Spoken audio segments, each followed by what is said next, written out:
はい、YouTube、オーノマン TV のオーノマンです。本日は久しぶりに私の近況報告をお話ししたいと思います。その前に簡単に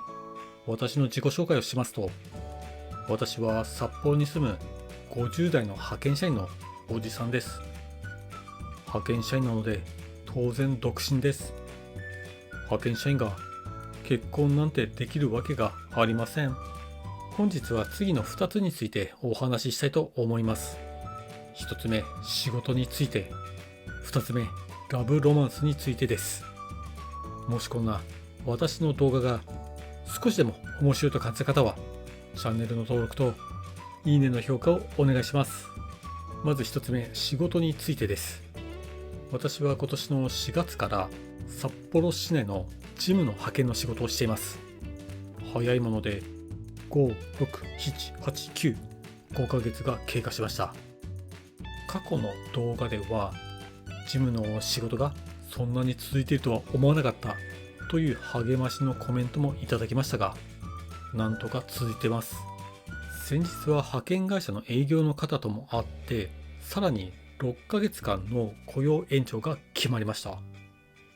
派遣の雇用期間と聞いて、一般的には3ヶ月と皆さんは思われるかもしれませんが、私の就業先の雇用期間は6ヶ月単位なんですよ。なぜかしら。なので、とりあえず就業先からは、この先も6ヶ月間も、私を雇ってもいいという判断がされたようです。よかったです。今の私の仕事内容としては、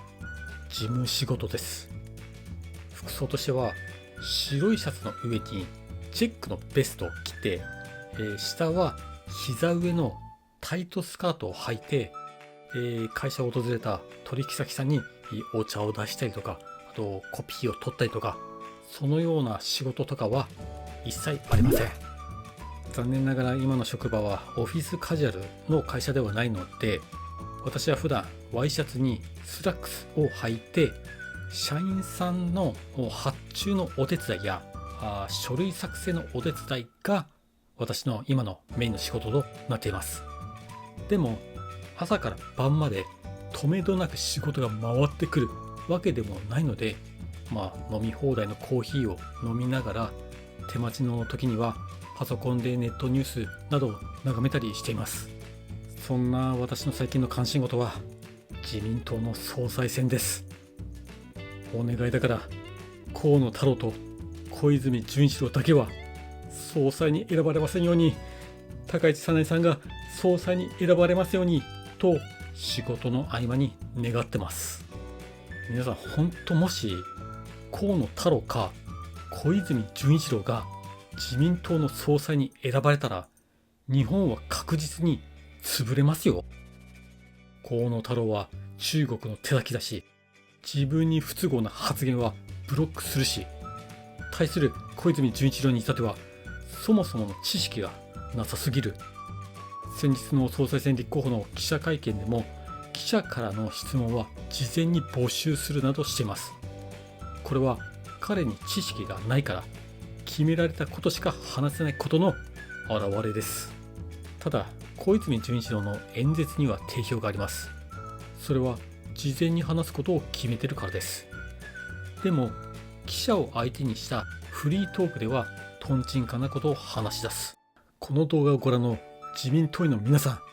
総裁選には必ず高市早苗さんに投票してください。お願いします。話を戻しますが、という感じで私は今仕事をしています。お昼になれば仕事近くの飲食店で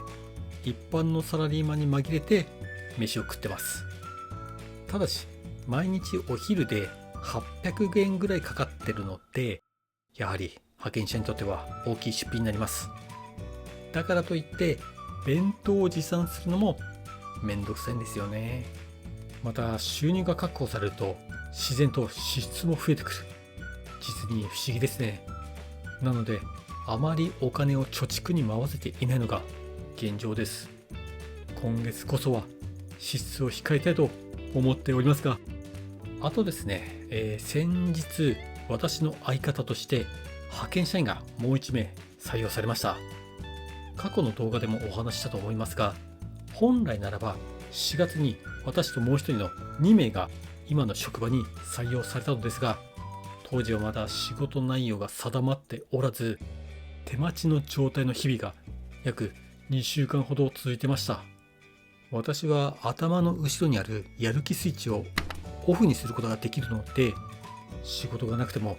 座ってるだけで時給がもらえてラッキーと思える人間なのですが、もう一人の方はどうしても手待ち状態に耐えきれずに、暇すぎることを理由にわずか2ヶ月でこの職場を去ってしまいました。これで残された私としては辞めにくくなったのは事実です。もしここで辞めては本当に派遣っていい加減だよねと社員さんたちに思われるのも尺なので、逆に居続けてやろうと思って今日に至ってます。最近入ったその方は同年代の女性です。派遣会社の営業さんからは同年代としか聞いてませんし、当然私は本人から年齢は聞いてませんし、家族構成も聞いてませんし、これまでの職歴も聞いてません。当然私は彼女の仕事の先生役となってますが、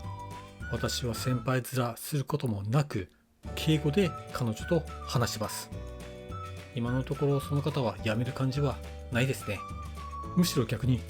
クビになったらどうしようという違う心配をしています。会社としては今後の売上の増加を見込んで、やはり派遣社員は2名体制が良いという判断になったようです。